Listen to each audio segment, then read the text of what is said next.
మాజీ ముఖ్యమంత్రి వర్యులు జగన్మోహన్ రెడ్డి గారు తన సొంత నియోజకవర్గమైనటువంటి పులివెందులలో నిన్న అరటి రైతులనైతే పరామర్శించడం జరిగింది. సో, దాని గురించి మనతో పాటు చర్చించడానికి ఉన్నారు పొలిటికల్ అనలిస్ట్ షణ్ముఖ్ గారు. సార్ నమస్తే అండి. నమస్కారం అండి. సార్, జగన్మోహన్ రెడ్డి గారు తన సొంత నియోజకవర్గంలో మరి అరటి రైతులను పరామర్శించడానికి వెళ్ళారు.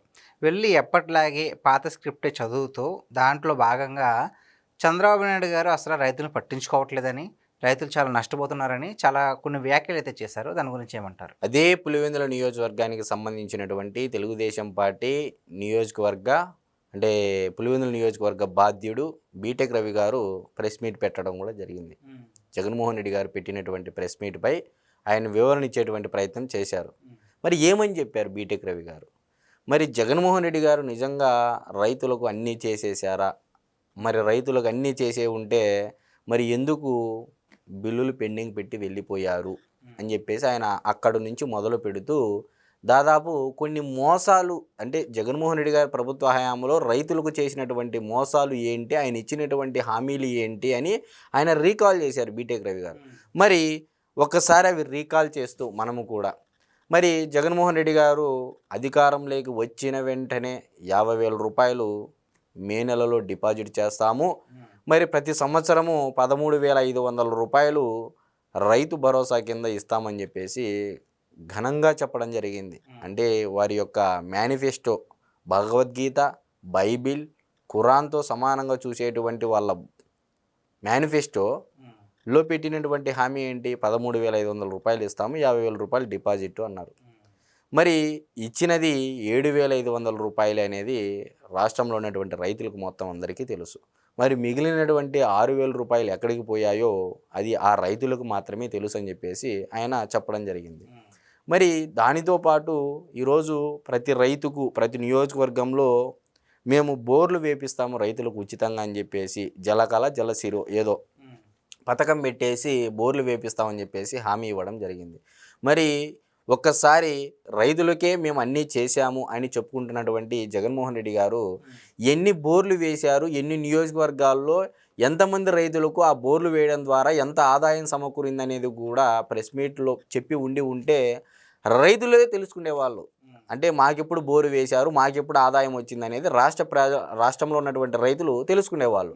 ఇకపోతే ఆయన ధరల స్థిరీకరణ నిధి, విపత్తు నిర్వహణ నిధి అని చెప్పేసి 2 హామీలు కూడా ఇవ్వడం జరిగింది ఆయన పాదయాత్రలో. మరి ధరల స్థిరీకరణ నిధి 3,000 కోట్ల రూపాయలతో ధరల స్థిరీకరణ నిధి మేము ఏర్పాటు చేస్తాము, ఏ పంటకు గిట్టుబాటు ధర రాకపోయినా ఆ ధరల స్థిరీకరణ నిధితో మేము న్యాయం చేస్తామని చెప్పేసి ఆనాడు అధికారంలోకి రానప్పుడు హామీ ఇవ్వడం జరిగింది. అధికారంలోకి వచ్చిన వెంటనే అది మర్చిపోవడం కూడా జరిగింది. మరి విపత్తు అంటే కెలామిటీ రిలీఫ్ ఫండ్ అని చెప్పేసి ఉంటుంది, కెలామిటీ ఫండ్. సో విపత్తు నిర్వహణ నిధి 4,000 కోట్ల రూపాయలతో మేము ప్రవేశపెడతాము అధికారంలోకి వచ్చిన వెంటనే అని చెప్పేసి జగన్మోహన్ రెడ్డి గారు పాదయాత్రలో హామీ ఇవ్వడం జరిగింది. వచ్చిన వెంటనే అది కూడా అంతే వేగవంతంగా మర్చిపోవడము జరిగింది. అసలు అది ఒక హామీ ఉందనే విషయం కూడా ఆయన మర్చిపోవడం జరిగింది. ఇకపోతే ప్రతి నియోజకవర్గంలో కోల్డ్ స్టోరేజ్, గోడౌన్స్, మరి అదేవిధంగా ఫుడ్ ప్రాసెసింగ్ యూనిట్లు అని చెప్పేసి రైతులకు సంబంధించి ప్రతి నియోజకవర్గానికి ఒకటి కడతాము అని చెప్పేసి చెప్పడం జరిగింది. మరి అది కూడా ఒక హామీ ఇచ్చామనే విషయం అధికారంలోకి వచ్చిన వెంటనే జగన్మోహన్ రెడ్డి గారు మర్చిపోయారన్న సంగతి ఆయన ఒకసారి గుర్తుకు చేసుకోవాలని చెప్పేసి మనం చెప్తా ఉన్నాము. మరి అదేవిధంగా ట్రాక్టర్లు ఎవరు వాడతారండి? మ్యాక్సిమం రైతులు పంట పొలాలు లేకపోతే ఇసుక రవాణాకో లేకపోతే ట్రాన్స్పోర్ట్కు వాడతారు. మరి ట్రాక్టర్లకు రోడ్డు ట్యాక్సు, టోల్ ట్యాక్స్ లేకుండా చేస్తామని చెప్పేసి హామీ ఇవ్వడం జరిగింది. మరి ఇలాంటి హామీ ఒకటి ఇచ్చామనే విషయం కూడా జగన్మోహన్ రెడ్డి గారు అధికారంలోకి వచ్చిన వెంటనే మర్చిపోవడం జరిగింది. ఇలా చెప్పుకుంటూ పోతే ఇప్పటికీ దాదాపు 6 నుంచి 7 మోసాలు రైతులకు చేసినటువంటి మోసాలు చెప్పడం జరిగింది. ఇకపోతే మరి రాయలసీమ ముద్దుబిడ్డ మన జగన్ అన్న అని చెప్పేసి ఆ సాంగుల్లో వింటూ ఉంటాం. మరి ఆ సాంగులకి అంటే నిజంగా న్యాయం చేశారా జగన్మోహన్ రెడ్డి గారు అనే ఒక మనం విశ్లేషణ చేసినట్లయితే రాయలసీమలో డ్రిప్ ఇరిగేషన్ మేజర్ అండి. కేంద్ర రాష్ట్ర ప్రభుత్వాల వాటా అంటే కేంద్రము అంటే సన్నకారు రైతులకు 5 ఎకరాల లోపల ఉన్నటువంటి రైతులకి 5 ఎకరాల నుంచి 10 ఎకరాల లోపల ఉన్నటువంటి రైతులకి 10 నుంచి 10 పైన ఉన్నటువంటి భూములు ఉన్నటువంటి రైతులకి మరి కేంద్ర రాష్ట్ర ప్రభుత్వాల వాటా కింద ఈరోజు కూటమి ప్రభుత్వము 90% సబ్సిడీతో ఆయా ఇది రాష్ట్ర వాటా, ఇది కేంద్ర వాటా అని చెప్పేసి ఈరోజు ఇవ్వడం జరిగింది. ట్రిప్స్ సప్లై అవుతూ ఉంది. మరి గత 5 ఏళ్లలో డ్రిప్ ఇరిగేషన్ని పండబెట్టిన మాట ఇది వాస్తవము కాదని చెప్పేసి ఆయన మాట్లాడడం జరిగింది. ఇకపోతే రాయలసీమ రైతులకి ఆయన అరటి కానీ లేకపోతే చీనీ కానీ ఏమంటున్నారు, అనంతపూర్ నుంచి ఢిల్లీకి ట్రైన్లు ఉన్నాయి, అదేవిధంగా గోవాకి ఉన్నాయి, అదేవిధంగా తాడిపత్రి నుంచి ముంబైకి కూడా ఉన్నాయని చెప్పేసి చెప్పడం జరిగింది. సరే మరి జరిగాయి. మరి అదే మీ సీజన్లోనే 2021-22 యాన్యువల్ ఇయర్లో బీటెక్ రవి గారు చెప్పినటువంటి మాటలు ఏంటి అంటే, ఇదే పులివెందుల నియోజకవర్గంలో కుప్పలు పోసినారు దిబ్బల మీద అరటికాయలు అని చెప్పేసి ఆయన చెప్పడం జరిగింది ప్రెస్ మీట్లో. మరి పులివెందుల తెలుగుదేశం పార్టీ నియోజకవర్గ బాధ్యుడైనటువంటి బీటెక్ రవి గారే క్లియర్గా చెప్తా ఉన్నారు, పులివెందుల నియోజకవర్గంలోనే ఇదే లింగాల మండలం, వేముల మండలంలో దిబ్బల పైన ఈ అరటి నష్టం వచ్చేసి గిట్టుబాటు ధరలు లేక దిబ్బల మీద పోసినటువంటి చరిత్రలు ఉన్నాయి, ఆ వీడియోలు ఉన్నాయి, ఆ ఫోటోలు కూడా ఉన్నాయని చెప్పేసి ఆయన నొక్కి ఒక్కానించి చెప్పడం జరిగింది. ఇలా చెప్పుకుంటూ పోతే అతి ముఖ్యంగా రైతులకు కావాల్సినటువంటి నీరు కదా, ఆనాడు చంద్రబాబు నాయుడు గారు 2014-19 మధ్య కాలంలో ఇదే పులివెందుల నియోజకవర్గానికి సంబంధించినటువంటి సతీష్ రెడ్డి గారు గడ్డం పెంచుకుంటే హంద్రీనీవా జలాలు కుప్పం వరకు నీళ్ళు ఇవ్వాలని ఒక సదుద్దేశంతో పులివెందుల మీదుగా తీసుకెళ్లినటువంటి చరిత్ర చంద్రబాబు నాయుడు గారి ప్రభుత్వానికి అది ఉంది అనే విషయం సతీష్ రెడ్డి గారి సాక్షిగా మనం చెప్పచ్చు. దాని తర్వాతనే ఆయన గడ్డం తీసివేయడం జరిగింది.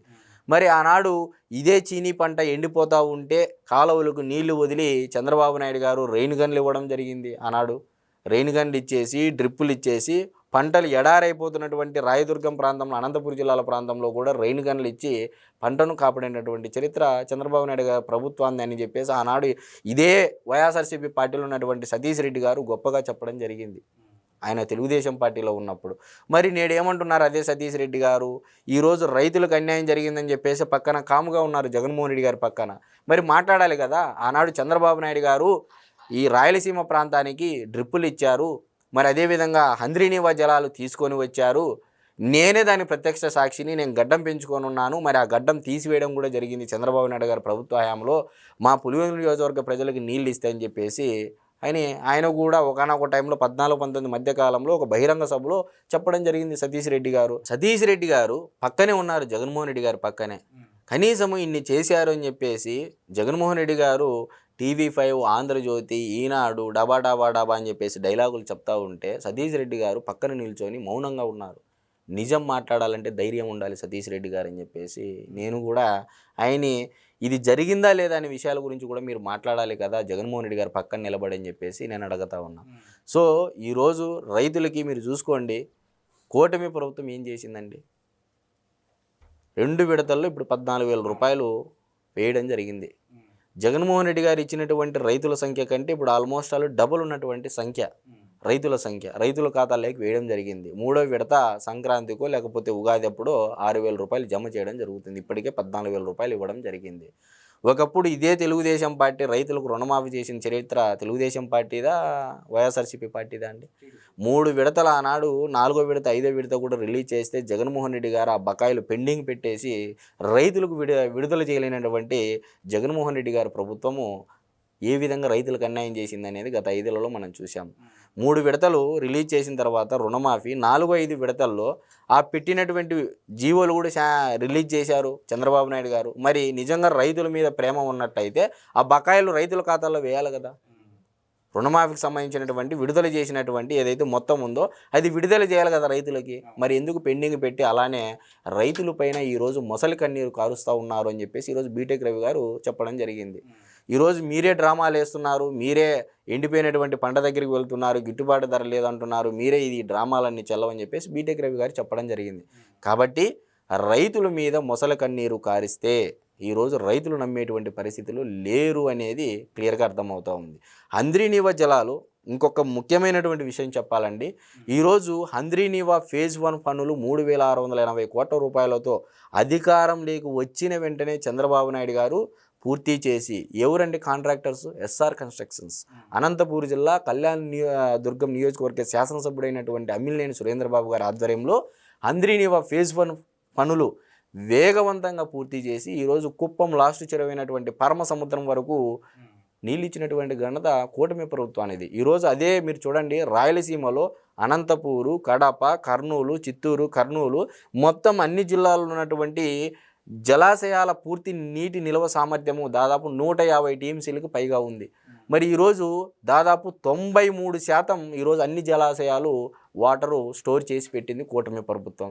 దానివలన ఈరోజు 22.5 మీటర్ల గ్రౌండ్ వాటర్ లోతుగా ఉన్నటువంటి రాయలసీమ ప్రాంతంలో ఏదైతే జలాలు ఉన్నాయో, ఈరోజు కూటమి ప్రభుత్వం అధికారంలోకి వచ్చిన వెంటనే ఈసారి వర్షాలు బాగా పడినందువల్ల అది 9 మీటర్లకు ఎగబాకడం జరిగింది గ్రౌండ్ వాటర్. మరి ఈరోజు గ్రౌండ్ వాటర్ పెరిగింది. నీటి ప్రాజెక్టులో కూడా నీటి నిల్వ సామర్థ్యం 93% పైగా చేయడం జరిగింది. ఇదే జగన్మోహన్ రెడ్డి గారి హయాంలో 2021-22 సీజన్లో దాదాపు ఒక శ్రీశైలం ప్రాజెక్టులు గేట్లు ఎత్తి 2800 టీఎంసీల నీళ్లు సముద్రంలోకి పోయాయి. ఎన్ని టీఎంసీల నీళ్లు మీరు నిల్వ చేశారు? మరి నిజంగా మీరు నిల్వ చేసి ఉండింటే మీ హయాంలో 21-22, 22-23, 23-24 యాన్యువల్ ఇయర్లో గ్రౌండ్ వాటర్ ఏ స్థాయిలో ఉంది రాయలసీమలో అనేది ఒకసారి చెప్పండి. రైతులకు అర్థమవుతుంది, ప్రజలకు అర్థమవుతుంది ఎవరు రైతులకు మేలు చేశారని చెప్పేసి నేను ఇందు మూలంగా చెప్తున్నాను. సార్ ఇంకోటి ఏంటంటే, జగన్మోహన్ రెడ్డి గారు సీఎంగా ఉన్నప్పుడు అరటి రైతులకు చాలా మంచి రేటు ఉండేది, క్వింటా ఏకంగా 30,000 పలికేదని చెప్పేసి ఆయన అంటున్నారు. అది ఎంతవరకు నిజం? నిజంగా క్వింటా 30,000 అంటే ఒక డజన్ ఈజీగా 500 అమ్మాలి. యాక్చువల్గా అమ్మితేనే అంత రేటు వస్తుంది. నిజంగా అంతలా పెరిగిందంటారు? జగన్మోహన్ రెడ్డి గారు పరిపాలన చేసిండేది 3 సంవత్సరాలు, దాదాపు 2 సంవత్సరాలు కరోనాకే పోయింది. కరోనా సమయంలో అసలు పరిపాలన అనేది ఉందో లేదో అనేది కూడా ప్రజలు చూశారు. సో మరి ఎప్పుడూ చూడనటువంటి ప్రమాదకరమైనటువంటి విపత్తు జగన్మోహన్ రెడ్డి గారి హయాంలోనే మనం చూడడం జరిగింది, ప్రపంచ విపత్తు. మరి ఈరోజు అరటి ఒక ఆంధ్రప్రదేశ్లోనే దిగుబడి ఎక్కువగా ఉంది, రేటు ఎక్కువగా ఉందా? మిగిలిన ప్రాంతాల్లో రేటు ఎక్కువగా లేదు. ఇదే పులివెందుల నియోజకవర్గంలో బీటెక్ రవి గారి చెప్పడం జరిగిందండి, ఢిల్లీ బండ్లు వస్తాయి అరటి, ఢిల్లీ బండ్లకి ఎంత కమిషన్ వసూలు చేశారని చెప్పేసి ఆయన చెప్తా ఉన్నారు ప్రెస్ మీట్లో. కాబట్టి ఈ ఫేక్ ప్రచారాలు, అసత్య ప్రచారాలు చేయడం వలన వైఎస్ఆర్సీపీ పార్టీ రైతులకు ఏమీ చేయలేదనే విషయం రైతులు గుర్తించారు. కాబట్టే 2024 సార్వత్రిక ఎన్నికల్లో రైతుల ప్రేమ ఏమైపోయింది అని జగన్మోహన్ రెడ్డి గారు ఏవైతే మాటలు మాట్లాడారో ఆ మాటల సాక్షిగా రైతుల ప్రేమ జగన్మోహన్ రెడ్డి గారి పైన లేనే లేదు అనేది అయితే మనం ఖచ్చితంగా చెప్పచ్చు.